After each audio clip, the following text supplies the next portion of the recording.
الرحمن الرحیم الحمد للہ رب العالمین والصلاة والسلام علی اشرف الانبیاء والمرسلین وعلی آلہ واصحابہ اجمعین اما بعد۔ قرآن حکیم کے 15ویں پارے کی تفسیر کا خلاصہ پیش کیا جا رہا ہے۔ بنی اسرائیل سے اس سورت کا آغاز ہو رہا ہے۔ اس سورہ کا ایک نام اسرا ہے اور اسی طریقے سے دوسرا نام بنی اسرائیل بھی ہے۔ اسرا اور بنی اسرائیل، سورہ اسرا، سورہ بنی اسرائیل۔ اس سورت میں ایک عجیب و غریب سفر کا بیان ہوا ہے۔ آدم علیہ السلام سے لے کر آج تک ایسا سفر کسی نے نہیں کیا سوائے ایک شخصیت کے، وہ ہیں جناب محمد رسول اللہ صلی اللہ علیہ وسلم۔ دنیا کا کوئی بھی جیٹ یا کوئی پلین اور دنیا کی کوئی بھی ایسی سواری اتنی بلندی تک نہیں گئی جتنی بلندی تک آپ صلی اللہ علیہ وسلم کے ساتھ آپ کی یہ سواری وہاں گئی۔ تو یقیناً جس بلندی پر ایک عجیب و غریب سفر پر اور ایک عجیب و غریب سواری پر سوار ہو کر آپ صلی اللہ علیہ وسلم اتنی بلندی تک گئے، تو اس سفر کا نام اسرا اور معراج رکھا گیا۔ زمین سے زمین تک کا سفر اسرا اور زمین سے آسمان تک کا سفر معراج، اسی لیے کہا جاتا ہے اسرا اور معراج۔ آپ صلی اللہ علیہ وسلم کو پہلے مسجد حرام سے مسجد اقصی تک لے جایا گیا، زمین سے زمین تک کا سفر، اور اس کے بعد پھر وہاں سے آسمان کی طرف بڑھے، اس کو کہتے ہیں معراج۔ یقیناً یہ بہت ہی عظیم سفر تھا۔ اللہ رب العالمین اس کو اس طریقے سے بیان کر رہا ہے: سبحان الذی اسری بعبدہ لیلا من المسجد الحرام الى المسجد الاقصى الذي باركنا حوله لنريه من آیاتنا انہ هو السمیع البصیر۔ بے شمار معانی اور مفاہیم اللہ رب العالمین نے اس آیت میں رکھے ہیں۔ سب سے پہلا لفظ ہے سبحانہ، اللہ تعالیٰ پاک ہے، اللہ پاک ہے۔ کیا مطلب یہ ہے کہ اللہ رب العالمین کوئی بیکار کام نہیں کرتا، اور جب بھی کوئی کام کرتا ہے تو عظیم کام کرتا ہے۔ اللہ رب العالمین پاک ہے تمام عیوب اور تمام نقائص سے، وہ کوئی بیکار کام نہیں کرتا، اگر کرتا بھی ہے تو عظیم کام کرتا ہے۔ سبحانہ اسری بعبدہ، اللہ رب العالمین نے کہا کہ ہم نے اپنے بندے کو یہ سفر کرایا۔ اسری بعبدہ، چونکہ یہ سفر بہت عجیب و غریب تھا۔ یقیناً آدمی جب جہاز میں بیٹھتا ہے تو ڈر جاتا ہے، یہ ایک عجیب و غریب سفر، عجیب و غریب سواری پر سوار ہو کر ایک بلندی کے اوپر چڑھ رہے ہیں۔ آپ صلی اللہ علیہ وسلم بشر ہی تو تھے، ڈر گئے۔ اللہ رب العالمین نے انہیں دلاسا دیا اور کہا اسری بعبدہ، اے میرے بندے تم گھبراؤ مت، ہم تمہارے ساتھ ہیں۔ اور یہی وجہ ہے کہ اللہ کے رسول صلی اللہ علیہ وسلم مومنوں کو سفر پہ نکلتے وقت ایک دعا سکھلائی: اللہم انت الصاحب فی السفر، کہ اے اللہ تو ہمارے سفر میں میرا ساتھی بن جا۔ تو گویا کہ دکھائی تو نہیں دیتا، لیکن جب ہم یہ دعا پڑھ لیتے ہیں تو گویا کہ اللہ تعالی ہمارے سفر میں ہمارے ساتھ ہوتا ہے، ہماری حفاظت کرتا ہے۔ اسی طریقے سے اتنی بلندی والی سفر پہ اللہ کے رسول صلی اللہ علیہ وسلم کے ساتھ خود اللہ رب العالمین ہیں، اور اللہ رب العالمین یہاں دلاسا دے رہے ہیں اسری بعبدہ کہ گھبرانے کی ضرورت نہیں ہے۔ اسی طریقے سے اس آیت میں عبد سے مراد جو بعبدہ کہا گیا، اس سے مراد یہ ہے کہ آپ صلی اللہ علیہ وسلم کا جو یہ سفر تھا وہ جسمانی سفر تھا، روحانی سفر نہیں تھا۔ بعض لوگ کہتے ہیں کہ آپ صلی اللہ علیہ وسلم روحانی سفر کیے تھے اپنے جگہ پہ، اپنے گھر میں، اور ان کی روح اس سفر پہ گئی تھی، تو یہ غلط ہے۔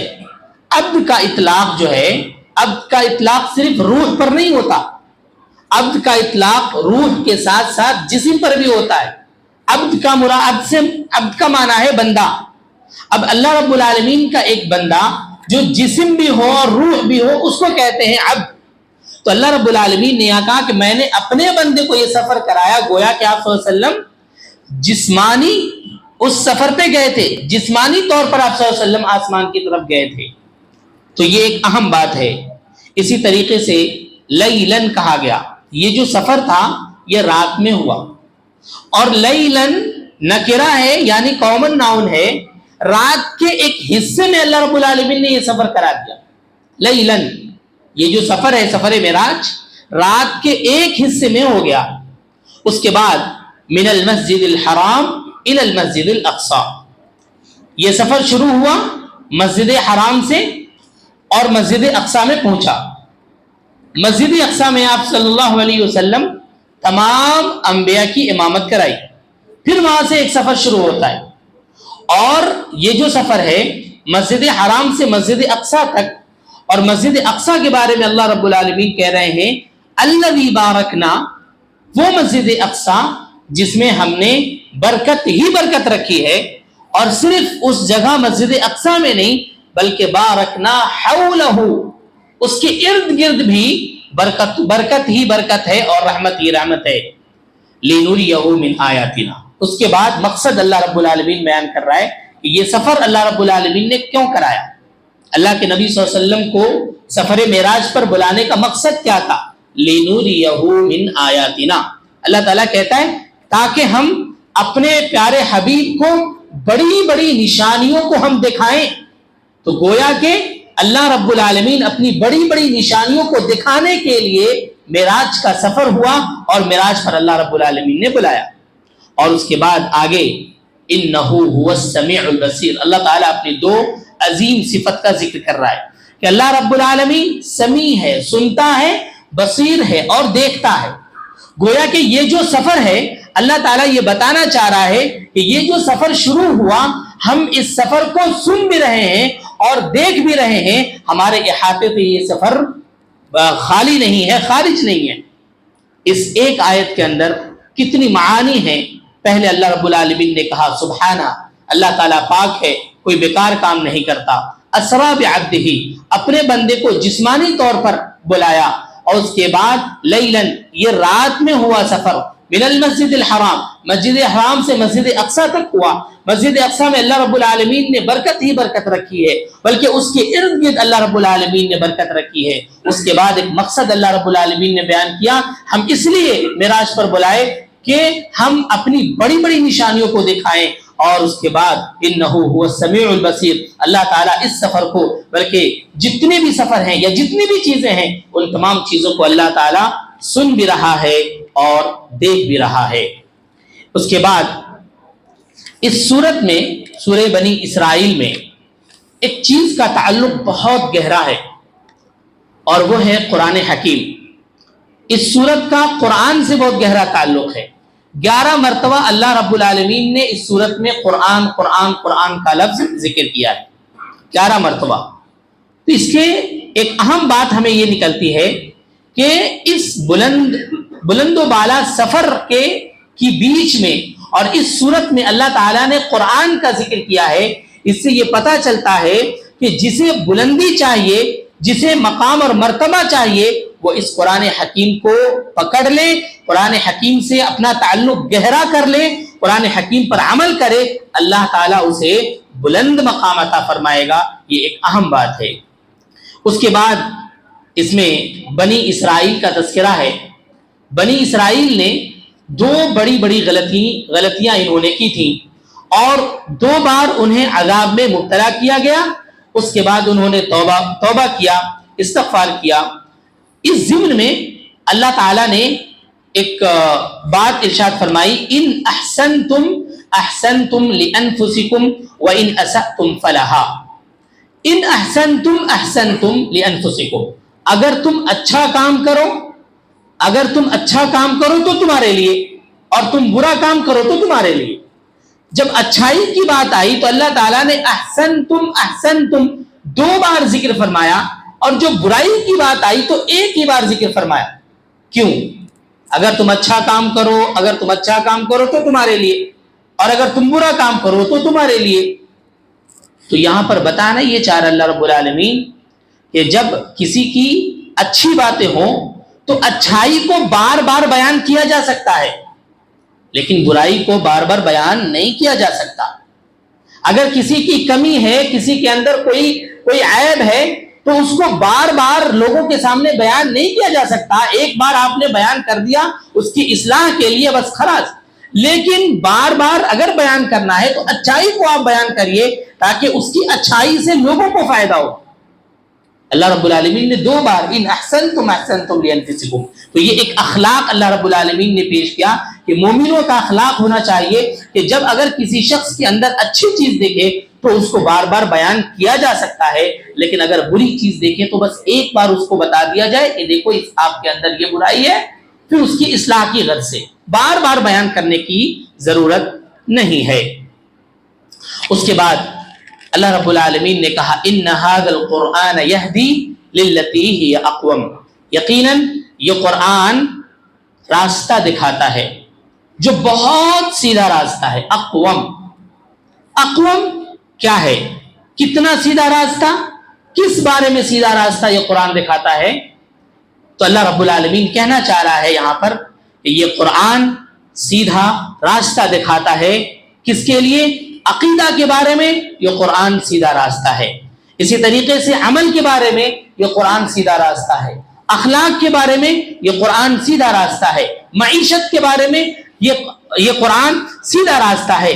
ہر ایک چیز کے بارے میں، زندگی کے ایک ایک پہلو جو آپ گزارتے ہیں ان تمام چیزوں کے بارے میں قرآن یہ بہت سیدھا راستہ ہے. ان ھذا القرآن یہدی للتی ہی اقوم، یہ قرآن. اور اسی طریقے سے اور اہم بات یہ ہے کہ یہ قرآن عقیدہ کے باب میں سب سے اہم اور سب سے سیدھا راستہ ایک انسان کو دکھاتا ہے. عقیدہ کے بارے میں ابن باز رحمۃ اللہ علیہ سے پوچھا گیا کہ سب سے بہترین کتاب عقیدہ کے باب میں کون سی کتاب ہے؟ تو ابن باز رحمۃ اللہ علیہ نے فرمایا کہ سب سے بہترین کتاب قرآن حکیم ہے. ایک انسان قرآن حکیم کو اگر سمجھ کر پڑھنے لگے تو ایک انسان کی زندگی بدل جاتی ہے، اس کے عقائد درست ہو جاتے ہیں اور ایک اسلامی شریعت پر وہ عمل کرنے لگتا ہے جس کا تعلق قرآن سے گہرا ہو جائے. اب ذرا اندازہ کیجئے، آپ ہر انسان اپنے اپنے گریبان میں جھانکے کہ وہ قرآن کو کتنا پڑھتا ہے اور کتنا سمجھ کر پڑھتا ہے.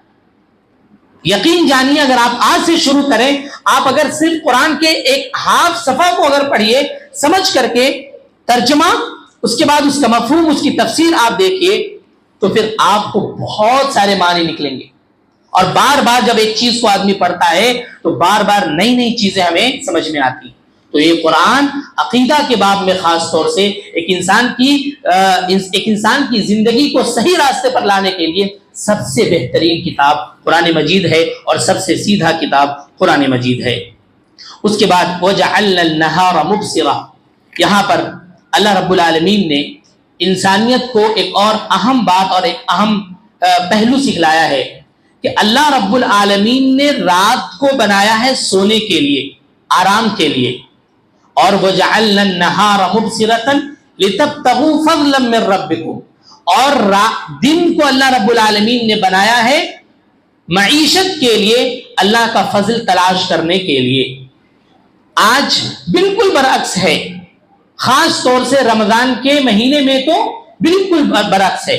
لوگ دن میں سوتے ہیں 12-1 بجے تک، پھر اس کے بعد اپنا کام کرتے ہیں اور رات بھر پوری مارکیٹ، ہوٹلز، جو بھی چیزیں ہیں ہر چیز کھلی ہوئی رہتی ہے. لوگ جاب کر رہے ہیں، لوگ کام کر رہے ہیں، ہر چیز بالکل برعکس.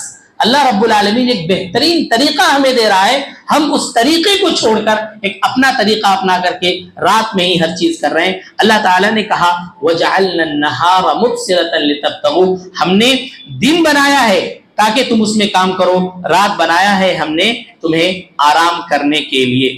اس کے بعد یہاں اللہ رب العالمین ارشاد فرماتا ہے وَكُلَّ إِنسَانٍ أَلْزَمْنَاهُ طَائِرَهُ فِي عُنُقِهِ، ہر آدمی کا عمل، اللہ تعالیٰ یہ کہہ رہا ہے ہر آدمی کا عمل ہم نے اس کے گردن میں لٹکا دیا ہے. وَكُلَّ إِنسَانٍ الزمناہو ہم نے لٹکا دیا ہے طائرہو فی عنقی اس کے گردن میں اس کے طائرہ کو، عنق کہتے ہیں گردن کو اور طائرہ پرندے کو کہتے ہیں. یہاں پر پرندہ سے مراد ابن عباس رضی اللہ تعالی عنہ سے پوچھا گیا کہ مت طائرہ، یہ طائرہ کیا ہے، پرندہ کیا ہے؟ تو انہوں نے کہا الطائرہ هو عمل الانسان، پرندہ یعنی انسان کا عمل ہے. اسے پتہ یہ چلا کہ اللہ تعالی نے یہاں عمل کو چڑیا کہا، عمل کو چڑیا کہا. جس طریقے سے چڑیا اگر اڑ جائے تو پھر واپس نہیں آتی. ایک انسان کو یہ تاکید کیا جا رہا ہے کہ آپ جو بھی عمل کر رہے ہیں، قولی عمل ہو، فعلی عمل ہو، کوئی بھی عمل ہو، بہت ہی سوچ سمجھ کر کریں. اس لیے کہ جب ایک بار آپ کر دیں گے تو وہ چڑیے کے مانند ہے، وہ اڑ جائے گی. اگر آپ غلط کام کریں تو آپ کے نام اعمال میں وہ لکھ دیا گیا، آپ نے اچھا کیا تو نام اعمال میں لکھ دیا گیا. اور جس طریقے سے چڑیا اڑ کر چلی جاتی ہے اسی طریقے سے آپ کے اعمال بھی چلے جاتے ہیں، کیونکہ لکھ دیے جاتے ہیں نام اعمال میں. اللہ رب العالمین نے ہر انسان کا عمل اس کے گردن میں لٹکا دیا ہے. تو یہ ایک اہم پہلو ہے اس میں کہ جس طریقے سے چڑیا اڑ کر چلی جاتی ہے اسی طریقے سے ہمارے عمل بھی اڑ کر چلے جاتے ہیں، اور ہم دوبارہ اپنے اس عمل کو اگر ہم لوٹانا چاہیں تو نہیں لوٹا سکتے. اسی لیے قدم بڑھانے سے پہلے آدمی سوچ لے کہ ہم کہاں قدم بڑھانے جا رہے ہیں. ہم کوئی بات اگر سامنے والے کو بول رہے ہیں تو کیا بولنے جا رہے ہیں، کوئی کام کرنے جا رہے ہیں تو کیا کرنے جا رہے ہیں، کیا وہ غلط ہے یا صحیح ہے، یہ ہمیں سوچنا ہوگا اور سمجھ کر کے یہ کام کرنا ہوگا. تب جا کر کے ہماری زندگی اچھی گزرے گی، یہ سوچ سمجھ کر کے. اس لیے کہ آج دیکھیں ایک انسان گناہوں میں مبتلا ہے، گناہوں پہ گناہ کیے جا رہا ہے، اسے احساس نہیں ہو رہا، جو آ رہا ہے حرام حلال جو بھی ہے سب چیز کھائے جا رہا ہے، سب چیز اپنی زندگی میں نافذ کیا جا رہا ہے. تو یہ زندگی کا مقصد نہیں ہے. ہماری زندگی کا مقصد یہ ہے کہ اللہ رب العالمین نے ہمیں اپنی عبادت کے لیے پیدا کیا، اس کے بعد ہمیں پورا ایک طریقہ اللہ کے رسول صلی اللہ علیہ وسلم نے سکھایا زندگی گزارنے کا طریقہ، اس طریقے سے ہم زندگی گزاریں، اسی میں ہمارے لیے بھلائی ہے. جو قرآن سے اپنا تعلق استوار کیجئے، قرآن حکیم کو ہر دن اپنے زندگی کا ایک ٹارگٹ بنائیے. آدھا صفحہ، ایک صفحہ ہم قرآن حکیم کو پڑھیں گے، صرف ترجمہ نہیں بلکہ ایسی کتاب لیجئے یا اس طرح کے ذرائع آپ اپنے پاس اپنائیے جس میں ترجمہ کے ساتھ ساتھ مختصر اس کی تفسیر بھی سامنے آئے تاکہ آپ کو سمجھ میں آئے. اور جب سمجھ میں آئے گا قرآن تو بہت مزہ آئے گا. قرآن حکیم کو ایک بندہ جب سمجھ کر کے پڑھتا ہے تو دل میں وہ چیز اترتی ہے اور دل کی کیفیت بدلتی ہے. تو یہ چند باتیں تھیں. اللہ رب العالمین سے دعا ہے اللہ رب العالمین ہم تمام لوگوں کو نیک بنائیں، قرآن اور حدیث کے مطابق زندگی گزارنے والا بنائیں. آمین. وما توفیقی الا باللہ.